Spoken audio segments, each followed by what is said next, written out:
When I'm walking down the street. I do want to say to Doni and many of you in this room that over a very long career in this city, all of you have helped me and my colleagues tell the truth and to try to tell. I may not look like you and you me, but my head up. I'm South Carolina, so I just... You got it. What does this event mean to you, Miss Peggy Morris? Oh, my heart. Happy 20th anniversary. My heart is about loving up on my sisters. Do you know what it feels like to have your sisters in the room? John. And dare to be different and unique. I'm gonna be the best me I can be by letting His glory shine through. I am beautiful, I am blessed, but not just what you see in the flesh. I'm free from people, free from myself. The doctor lived next door to the janitor, to the reverend, and the lawyer. We were together. Now we get so high and mighty that you create stress for your society because you don't like poor black folks either. That's a health problem. Get yourself together so I can stop being taking care of geriatric people and get back to pediatrics. I thank you, Doni, for all you've done. Let's keep doing it all and more.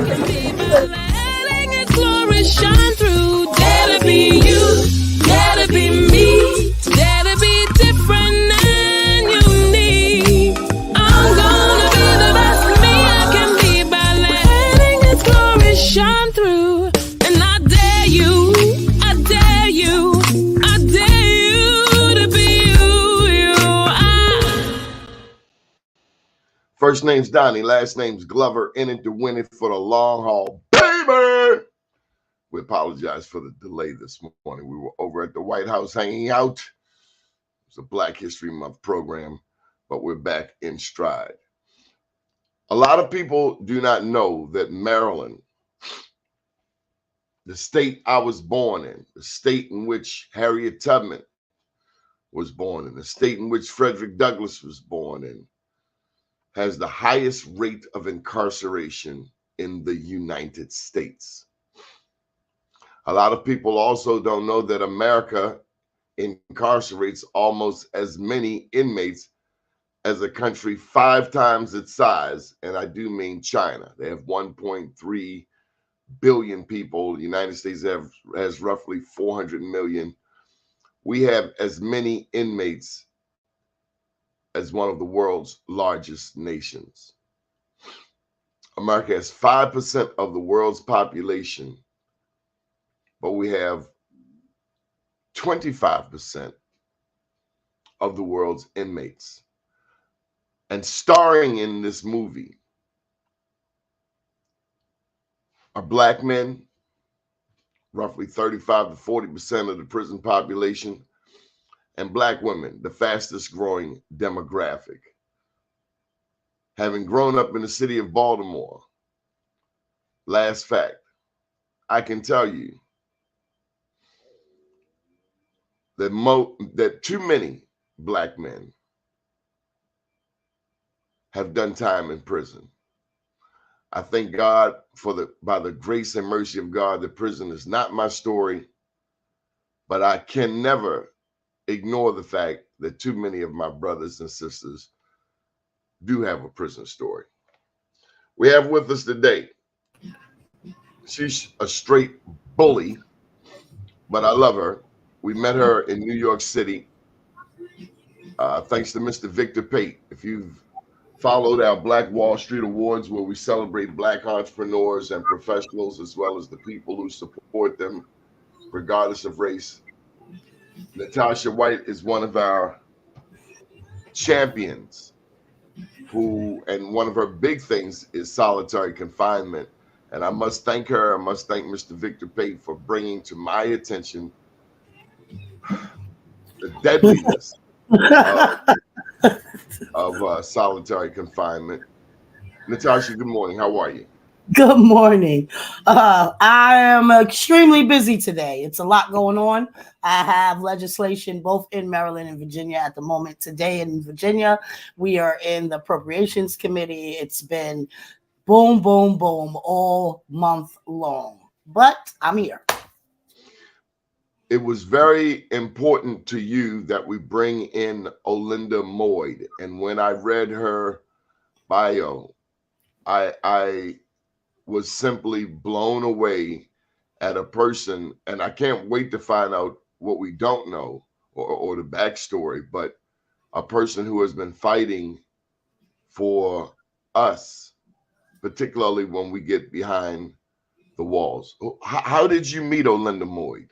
So Olinda Moyd is one of the major players in the Maryland Coalition on Solitary Confinement, and she has been pushing and supporting ending confinement since I started here for IHR. I met her through IHR. We worked together. She has become a colleague and sort of a mentor. And she's all out amazing. She's amazing. She must be a bully. I mean, if she can tame you, because you're I wouldn't call her a bully. I would call her a seasoned vet. And despite what people may think about me, and I say that jokingly. Yeah, I know I'm rough, but I am a bully. However, we know straight out of BK. I'm eager to be a little more ladylike about my bullying, and she is somebody. But I love your bullying. As a matter of fact, you have a birthday coming up. But without further ado, let's just share some of her bio. Currently the director, and I had never heard of this word until late last night, the director of the decarceration and reentry clinic at the American University Washington College of Law. She supervises student attorneys as they represent individuals sentenced when they were juveniles. And that just took me back. Wow, these people were sentenced as juveniles and they've served decades in prison. It's called buried alive. And advocates for their release either before the court or before the parole commission. The clinic also works to rebuild connections and support individuals as they restart their lives. I got to tell you this, Natasha. There was a kid I grew up with, and he could not stay out of prison. And when he was released, it was almost like he intentionally got rearrested because he was so uncomfortable on the streets. Yes. Absolutely. Prison, the longer you're in prison, the less likely you are to be able to, live a day-by-day life outside. Prison has no surprises. Okay, I've delayed long enough. World, we present to you our champion of justice, Olinda Moyd. Good morning. Good morning. Good morning. I am so honored to be here with you too this morning. Doni, it is great to meet you. I am surprised that we have not crossed paths before. I am a native Baltimorean, grew up in West Baltimore. West Side! As the show was opening up, I saw so many familiar faces on the screen. Delegate Scott Phillips and I grew up in church together. I'm a PK, so I'm a preacher's kid. So I thought he was a county boy. Well, he is, but his home church was in Baltimore City, as my home church was. And so our parents used to make us go to the youth events for the different churches. So yes. What church? My home church was Mount Lebanon. It is Mount Lebanon Baptist Church. Ricestown Road, right across the street from Mondawmin. Right there on the corner. Right there on the corner. Oh my God, they used to sell crack on that corner. That was a mean corner for crack cocaine. Ooh. There was a lot going on that corner. Gwynns Falls and Ricestown, right at the drugstore. But I know that church. Absolutely, yes, that's right. They had a doctor's office cat a corner to that. Yes. The doctor who would see everybody even when you didn't have money, you could always go to his office. That's right. What high school did you go to? I went to Western. Oh, you got a dove in the house. Yes. So went to Calverton for middle school. Right. Oh my God, that means you can fight. We had to. Hey, Natasha, let me tell you, Lamel and Calverton, don't mess with her. She can fight. You had to fight. I know. I'm standing next to her most of the time. So where did you go to high school? I went to Baltimore Polytechnic Institute for 2 Oh years. my goodness. Okay. And then I decided I didn't want to be an engineer, and I transferred to Dunbar. Okay. And All my fellow Polytechnic engineers said I was going to Dunbar. right. So I had to show them what Dunbar was really about. And because Dunbar, Douglas, Natasha, you may not know, were two high schools, the only two black high schools where we could go initially. That's right. Yes. And so while Poly was integrated in 1954, before that, all we had was Dunbar and Douglas. That's and right. To my Polytechnic colleagues' surprise or dismay, Dunbar used to kick out a bunch of doctors, lawyers, dentists, nurses, teachers, etc. But over time, Dunbar became known for basketball. And so it made a lot of Poly people think that that's all we could do is play ball. But that's ignorance. So, but what I wanted to tell you is that I went to Lamel. That's where I went, Lamel. Okay. Every day there was a fight. That went to Lamel. Oh yeah, come straight down the hill after school, and you just run home because you don't know what's going on. You don't get thrown down the hill. Yes. Oh yeah. It was pop or be popped. Well, I learned that, with all the violence that we grew up around, even though I grew up in Brooklyn, so okay, but I ain't never run. All right, and now I don't run from legislators. So, baby, yeah. if a pack, let me tell you something. Practice makes perfect. It does. I was cute. Don't run. Don't run. So I did a whole lot of fighting. I ain't do a whole lot of running. Yeah, I'm just telling you, don't run. Don't run. We want you not to run. I'm running into the fire now. So this is what we're doing. You're going down that hill head first. I'm telling you. Right. And that's what we do. That's what we do. We go into the fire head first. You're so right, Natasha. And because so many men and women behind bars cannot fight for themselves, that's what we do. And that's what I have dedicated my career to do. I appreciate your sharing the statistics that you did at the start of the show. It's interesting to also know that while African Americans make up only 31% of the general population in the state, we make up 72% of the incarcerated population. Clearly, there are racial disparities as we march toward this thing called mass incarceration in our state and in our nation. How is it that we incarcerate more than Alabama? And Mississippi. Yes, it's incredible. When you look at what has happened on a national level, right? So first, and I'm not going to tell you what year I graduated because then you'll know, you can guess my age. But I remember when Goldwater started the discussions in '64 about war on crime, right? And then we had the Reagan administration talking about war on drugs. And then we had the Clinton administration follow that up with super predator and all of those discussions. What's his name? Willie Horton? Willie Horton, yes, cost Dukakis the election, right? So all of this rhetoric has resulted in legislation being passed, not just nationally, but also in our own state, that has really just marched so many people behind bars serving long sentences. As you read in the bio, I represent people who were sentenced when they were kids, and they have now been in for decades. So we should also note that this is the 30th anniversary of the infamous crime bill of 1994. Yes. That so many Democrats signed off on. Yes. And we should also question if Democrats are truly the friends of Black people. Not at all a push for this insane character who should be under someone's penitentiary or on a firing squad in another country, Donald John Trump, the orange man. Yes, absolutely. So today we are marching to Annapolis. One of the things that we're calling for in the legislation today is for independent oversight. We need to know what's happening to our men and women behind bars.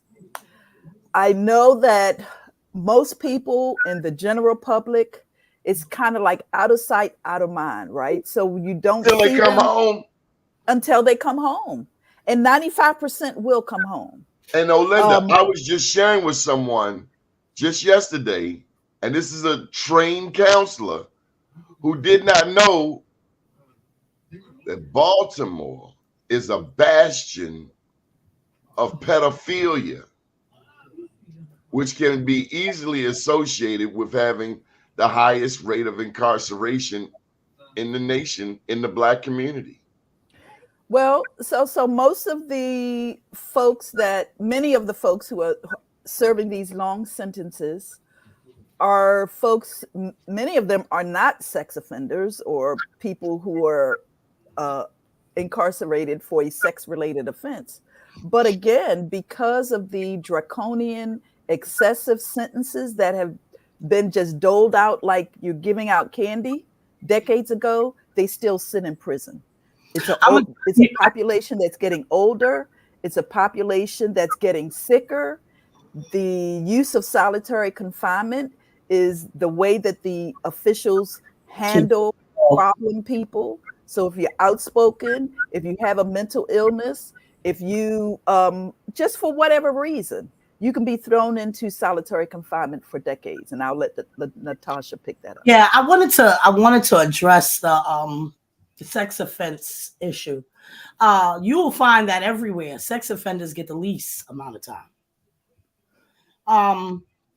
People with non-violent crimes, drug crimes, which mostly stem from some form of drug addiction or underlying poverty issue, right? Get the most time. And Black people are always leading the charge in that. However, with that said, everybody that is incarcerated deserves to be treated like a human being. You do not get anywhere or make any progress in making our nation safer by abusing, angering, and mistreating a person, right? There's no education or rehabilitation when somebody is confined. What you have done is torture the person, and then you release them to the community. So now you've tortured that community. It has to stop. It has to stop. It has to stop. Yes. We know why we lead in the highest incarceration rate as Black people. It's the new slavery. There's no mistaking that. There's no mistaking that. However, laws have to be changed. We got to stop talking and start changing. You know what I mean? Laws need to be changed around incarceration. Solitary confinement goes hand in hand with ombudsman. Because without an ombudsman, DOC will do what it wants. Let's just put it out there. This ain't a mistake. You know, I hate when people say, "Oh, the system is broken." The system ain't fucking broken. This is how it was created. This is what it was designed to do. Absolutely. Exactly. Yes. Oppress people of color. Olinda, what role does, in your experience, has child support played in this fiasco? So that's an interesting question, because there is legislation before the Maryland Senate right now to not incarcerate people because they are in arrears on their child support. To first of all address or design other ways to resolve the issue. But what we have had in the state is individuals who, because they're in arrears on their child support, they lose their driver's license. And when a person loses their driver's license, they lose their ability to earn an income And so you lose that ability. How are you supposed to pay child support? So it's circular, right? So has this been brought to the attention of this Black governor? I am not Let me just tuned say, into that legislation, but we that have particular legislation, but yes, I'm we have sure a that it has. we have a Black governor. We have a Black attorney general. We have a Black treasurer. We have a Black speaker of the House. In the city of Baltimore, we have a Black mayor, a Black comptroller, a Black state's attorney, a Black city council president. If ever there was a time when Black people could parlay what political might we have into the empowerment of the Black community, it is now. It should be done now. I I don't know how to say this without being offensive. But just Don't be offensive. If somebody's skin is black, don't mean they Black. Just because Well, somebody. you better prove it this time. Well, I can prove it where we just went through where solitary confinement is concerned in New York. Like, everybody voted for Mayor Adams because he was Black, right? We had to override his veto of the way they treat Black people, because regardless of the fact that he was Black, he was still a cop. So let's be real here. You're saying he was a cop? He was a cop first. The question is not does he know? Does he know? The question is he willing to change it? Mm-hmm. Well, you can't go around saying you the Black this or the Black that if you can't identify with issues. Hold up. If you're going to lock somebody up for not paying child support, how the hell do you expect them to make money to pay? Yeah. And it's again, I agree with Natasha. It's not just about the skin color. It's about proximity, right? Like, how close are you to the issue and understanding the issue? Brian Stevenson, who's talked about we are all so much more than the worst thing that we've ever done. He talks about proximity. The closer people are to the issue, the more they care. The far removed don't know about the issue and might not care about the issue. So it's not just about the skin color. I totally agree. I got to ask you, you went to American University in Washington, D.C.? I teach at American University. You teach at American University? Yes. Now, I actually attended American University for one night, and I realized the commute was going to kill me. I mean, this one trip to the White House yesterday has me all outdoors tired.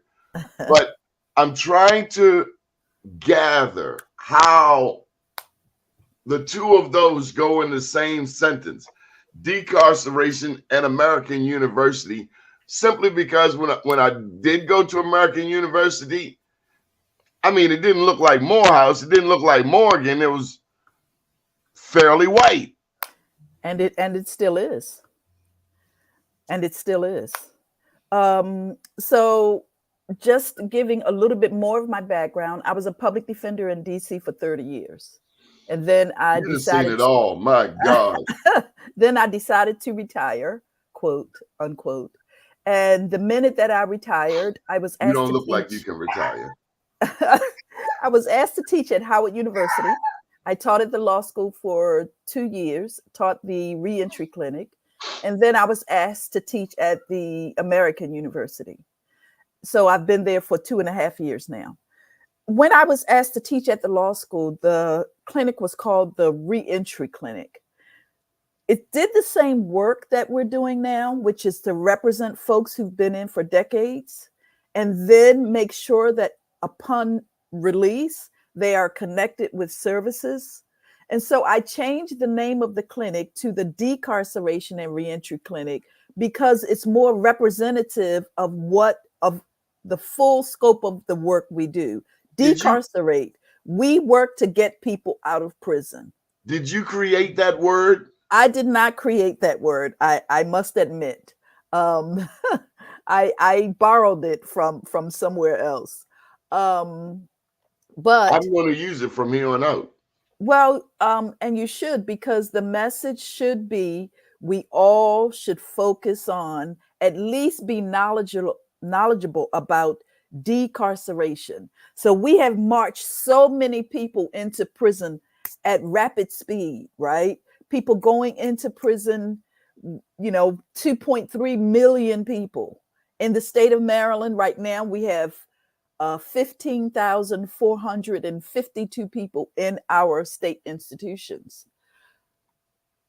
But as quickly as we march towards getting people in, getting folks out has been like a slow drip, right?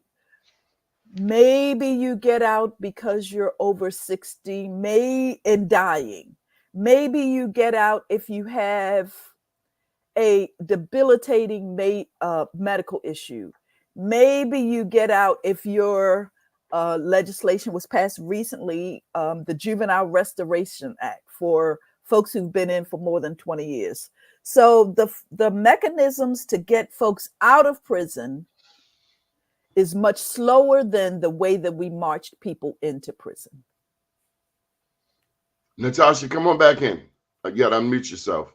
Having been incarcerated, even the process of getting out of prison is extremely long. Like, it takes 20 minutes to arrest somebody. It takes you a whole day to get out on the day that you're supposed to. Kind of like marriage and divorce. Right. Easy to get into, hard to get out of. Been there too. I just want to say that what we need right now, being new in the Maryland realm, I'm not shy of knowledge. My brother did 26 years in Maryland Department of Corrections. However, we need the people that are affected by this issue, which is many, to stand up and step forward on these hearings, get knowledgeable about the legislation that is currently in Annapolis to limit solitary, for ombudsman, whatever has to do with incarceration, you need to be a part of, because trust me, more households than not in Maryland have people that have been locked up in them or are locked up in them. We cannot pull all of the line. We can write the bills.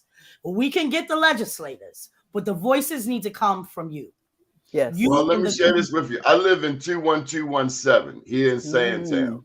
We live next door to 21216, where I grew up, and 21215, which is Park Heights. And East Baltimore is 21205. These zip codes produce more potential inmates than any zip codes. Hate that word.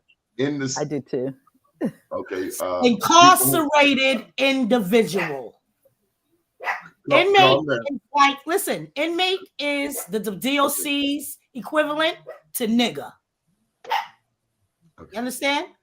Incarcerated individuals. Yes, sir. Yes, sir. Than any other zip codes in the state of Maryland. And so therefore, it is incumbent upon us to reiterate to our 6 city state senators and 18 delegates from Baltimore City the importance of this issue. How has it been connecting to a Senator Hayes, a Senator Corey McCray, a Senator Mary Washington? How Mary has that been going? Leads our bill. Mary Washington is the sponsor for, or the patron for, the solitary bill. Very good. We need to hear this. Who else has been helpful? So on the correctional oversight bill, the ombudsman bill, Deborah Davis on the House side, our lead sponsor is Deborah Davis, out of Charles County, all the way in Southern Maryland. Yes, Delegate Crutchfield is a lead sponsor, as is Delegate Bartlett, and Long is from Baltimore. Long. Jeffrey Long. I'm sorry, he's PG. I'm sorry. Where's Baltimore City in this? So we do have the support of several of the delegates, including Scott Phillips. I will put that Phillips out out in the county. Where the Baltimore City delegates? Well, they ain't on board. well, we have talked with many of them. Talk with them, and they have pledged their support. I do want to say the Black Caucus, when they had their press conference, they announced that the correctional oversight bill is their priority for this legislative session. So we do have the support of the Black Caucus. I wanted to make sure. See, so Doni, you're asking us where they're at. So Janelle Wilkins, yes. So Janelle Wilkins and others have made this a priority. Yeah, you're asking us where they are. You need to ask them where they are, because we have knocked down every door we possibly could to get as much support. And well, let me tell you, that's the purpose of this show. We're Emmy-nominated for a reason. And if people from Baltimore City who want our votes every 4 years to be in the House of Delegates to make that extra 30, 40 a year, if they want our continued support, they will have to step up. Otherwise, we will put them on full blast. Yes. And I think it's a crying shame that we have not listed, that not one Baltimore delegate finds it worthy to be a part of the reversal of a state senator called me last night. I will not say his name because I love him too dearly. He did not know that the black codes are simply a carryover of American slavery. He felt embarrassed that he didn't know sooner. But now that he knows, he's made it his priority to help reverse this madness. But education is a huge part of this. Education is a huge part of it. I've been going to some of the churches. Natasha and I have gone to the Quakers meetings, and I've spoken to the Episcopal bishops. You're right. He's a Baptist. I know. He's a Baptist. I know. They go to Baptist Church, New Shiloh Baptist Church, Quaker Square Baptist Church, Empowerment Temple, AME. Yep, I know, but you know what? Mount Pleasant. I know. Where the hell are they at? But you know what? People want to sit on their pews on Sunday mornings, praise God, and I do too, and act like everything's okay, and not even share that a family member may be entangled in the criminal legal system. There are some churches in Baltimore that are taking the lead. The Lord's Church, led by Kevia Elliott. Oh my God, that's my church. That's your church? The Lord's Church. That's my god brother, Kevia Elliott. That's my god brother. How do we share so you got to I ain't never seen you at Christmas. So you've got to know Warren Rhymes then. Warren Rhymes. I don't know Ron. Oh, Ron. Rhymes is a member there, and he was released. And the minute that he got out, Kevia picked him up, and they have been working on starting the Returning Citizens Ministry at the Lord's Church. So there are some churches that are taking steps, but you're absolutely right. We as people of color, how can we expect other people to care about us if we don't? If we don't talk about these issues, how do we expect other people to take the lead on the issues? And we call him Kebo. I brag about Kebo everywhere I go. And this is not new for him. Let me tell you, Natasha, you ever been to a black church and they done had a building fund for 40 years? Don't it make you wonder, like, damn, what y'all been doing with the money? Well, they paid their church off in record time, and it wasn't a whole bunch of building fund. That church is paid for. You got these preachers running around playing them games and Kevia and his family, his mother grew up in our church. The answer for that is no. I've never been to a church that had a building fund for years. I was raised in Islam, and when I did decide to go to church, I went to church that's paid for already. I want you to take over for a minute, Natasha. I have to handle some housekeeping. Do your thing. Okay, Olinda. So, please tell us what the ombudsman bill does. So today we are going to be in Annapolis at 2:00 today before the Senate.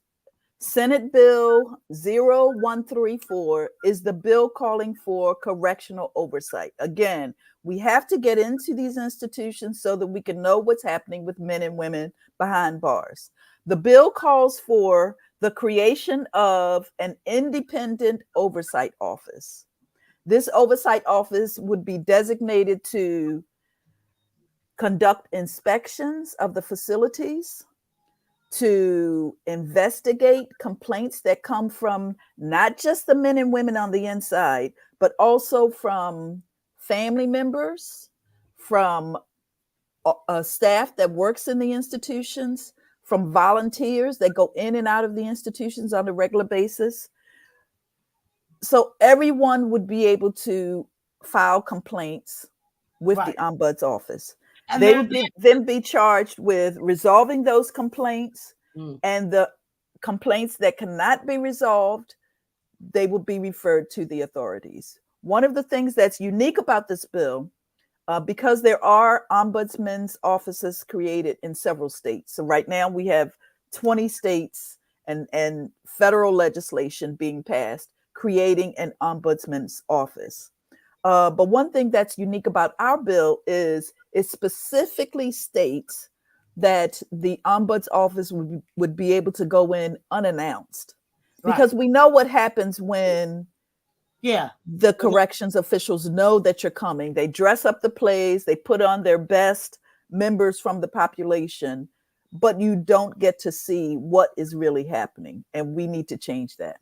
Another thing that's unique about the bill is they have subpoena power. So that's also a unique feature.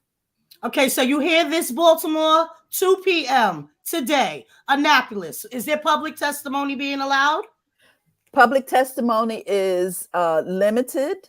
We do want people to show up. When I present my statement, and I'm only given 2 minutes, but at the end of my statement, I am going to say, we want you to hear us and we want you to see us. And I want everybody who is in the room in support of the bill to stand at that time.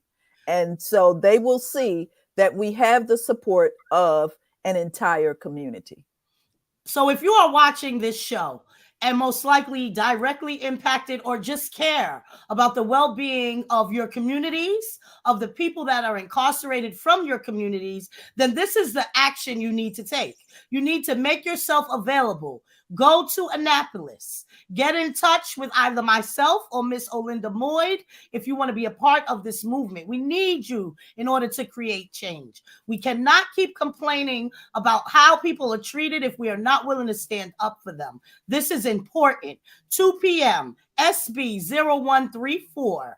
Testimony is allotted, limited, but the support in numbers is very important. Very important. Well, since you're on it already, now tell them about the solitary bill. So the solitary confinement bill, it's a bill that's designed to, again, limit the number of days that a person is held in solitary confinement. We know that incarceration itself is trauma, right? Can you imagine trauma on top of trauma? And solitary confinement, again, is used for just any kind of random reason. A person doesn't speak to an officer correctly, you're going to solitary confinement. A person may be experiencing a mental health crisis, you're going to solitary confinement.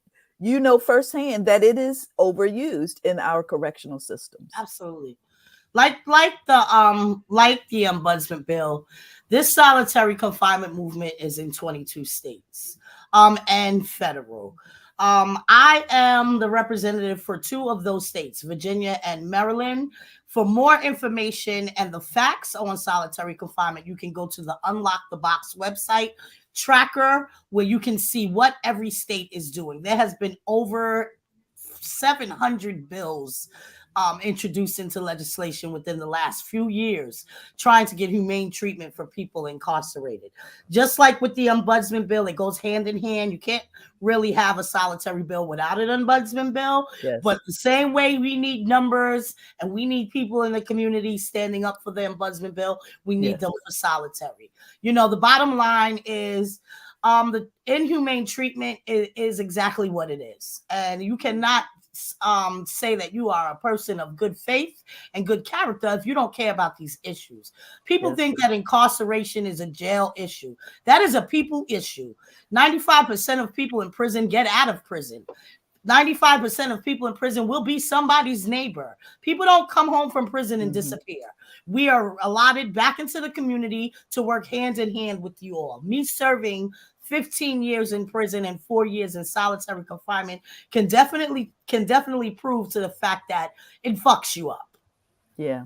Did you all hear that? 4 years in solitary confinement. 4 years. Let's not gloss over that. Yeah, I did nothing to go to solitary. I went to solitary confinement because my husband was a high-ranking alleged gang member. He was not even in the same prison as me. He was in a whole federal prison.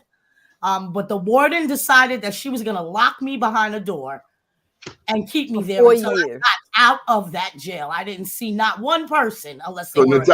Natasha White, what advice would you have for young ladies who find it attractive dating a rich drug dealer? Oh, you're going to have some problems, baby.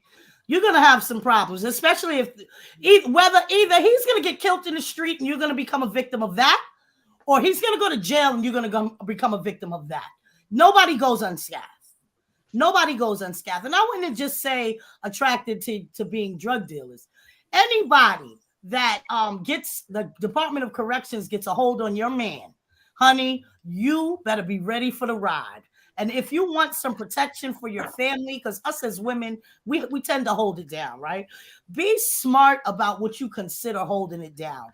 Visits, packages, that's all good. But if you ain't trying to make this man's environment safe for him, when he gets home, it will be unsafe for you. It will be unsafe for you, because regardless of the time that I did in prison, I didn't come home and join this movement because of my time. When my husband came home from prison, I didn't know who the hell he was. And I was with him for 20 years. Are you talking about post-traumatic stress? It's post-incarceral stress disorder. That's what it's called. What's it called? Post-incarceral stress disorder. Yeah, that's a word too, baby. Post-incarceral. We all come home with it. You know, people never realize that the majority of the time when you see me, you see this background behind me. That's because I'm safe in my house. You get me outside amongst a bunch of people. Olinda, did you ever ask her about that Pac-Man machine behind her? I love it. Retro. Listen, guys, I am presenting to the National Association of Social Workers today, and I have to go. But I'm giving you Olinda. You take care of Olinda, because Doni, I'll come for your head. However, before I leave, I do want to talk to you. That's violence. I thought we were talking about namaste, woosah. I do need to come to Baltimore and do some canvassing, Doni. You need to help me out with that. Whatever you want. I don't want to be found in a Brooklyn basement. I'll see y'all later. Olinda, call me later, please. Thank you, Doni. I will let you know how it goes. Do your thing, and make sure that you type in your contact info or whatever. Let's get that now. What do you want on the screen? So you can type in my name and Maryland Alliance for Justice Reform. How do I get out? And then put the webpage www.ma4jr.org.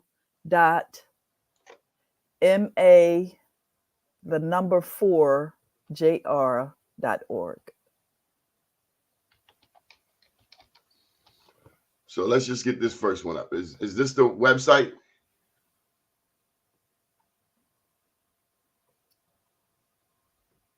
Yes, that's it.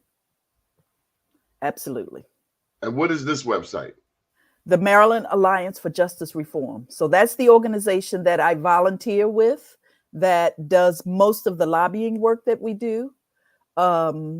It's a organization that was started in 2013 after a group of do-gooders read Michelle Alexander's book, The New Jim Crow, and they've been doing lobbying work in Annapolis ever since. Well, I got to tell you, long before Michelle Alexander came on the scene here in the city of Baltimore, we had a gentleman named Brother Ellsworth Bay.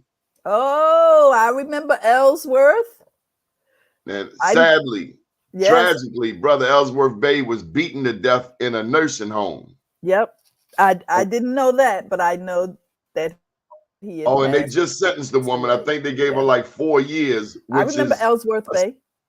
a smack in the face. But that man, I cut my teeth on returning citizens work because of Brother Ellsworth Bay. His son is named Stokey Okay. Kennedy. So big ups to Okay. Brother Bay Okay. up in heaven, wherever paradise might Yes. be, because he created the organization FOXO, Fraternal Order of Ex-Offenders.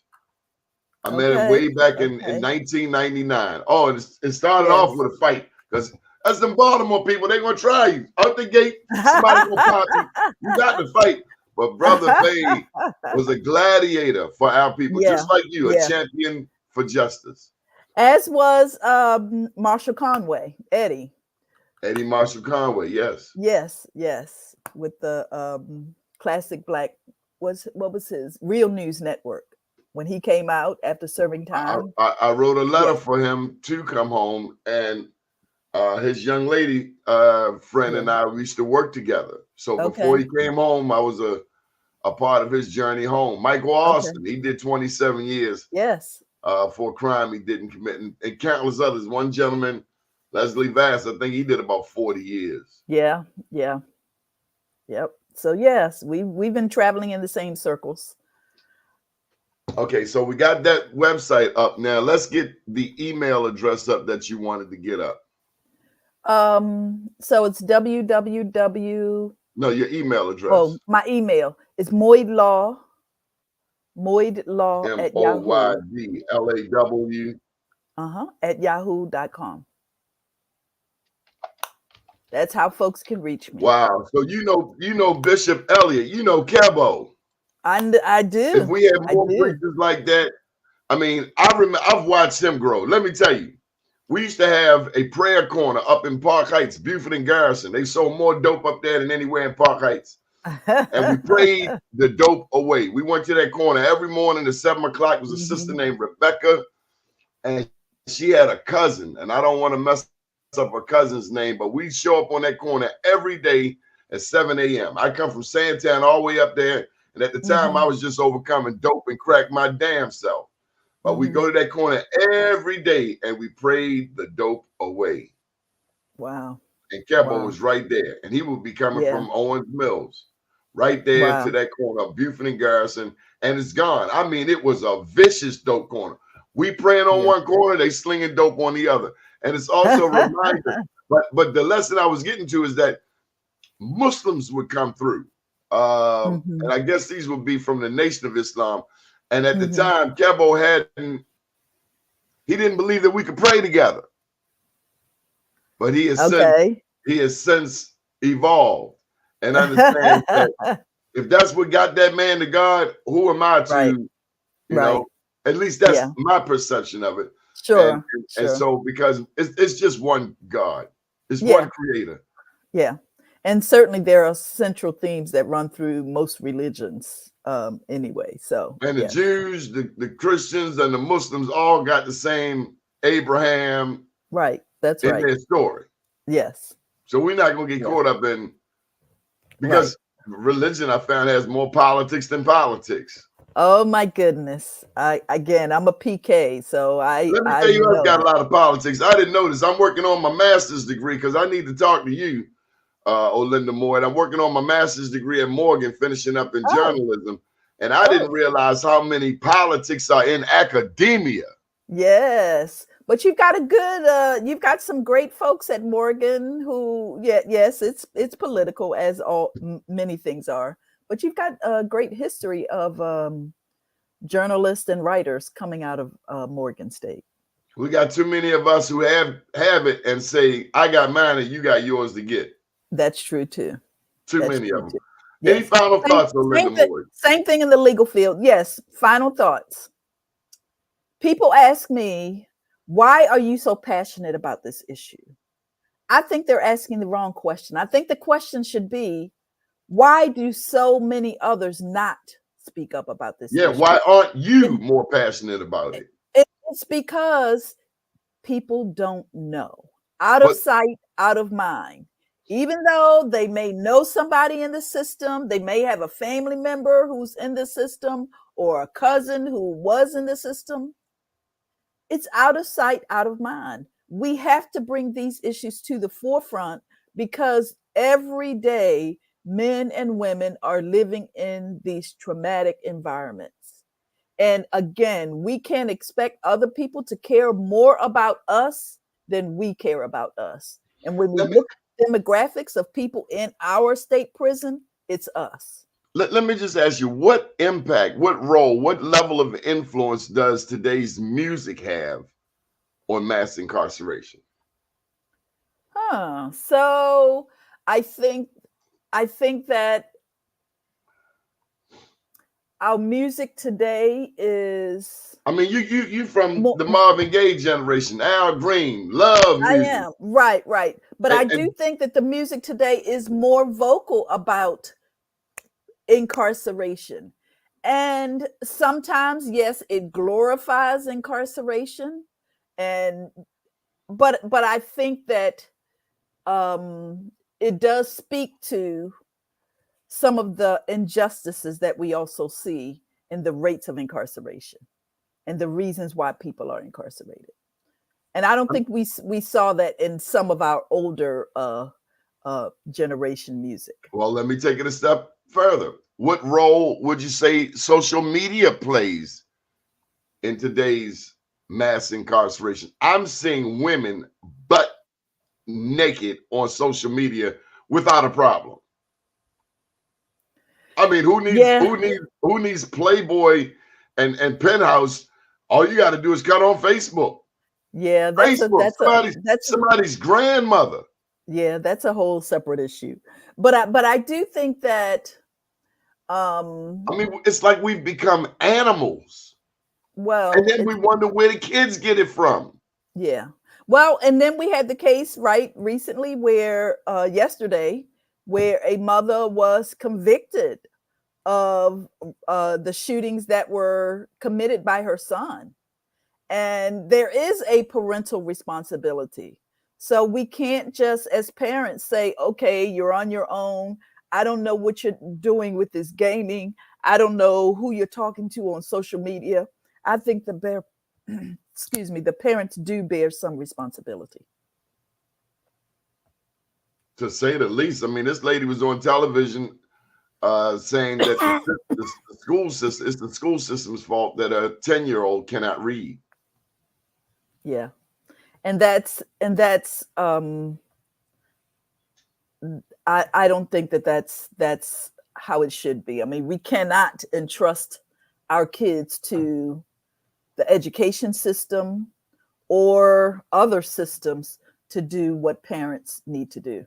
Last question for you, Olinda Moyd. We got 2 minutes. Yes. Why do you care?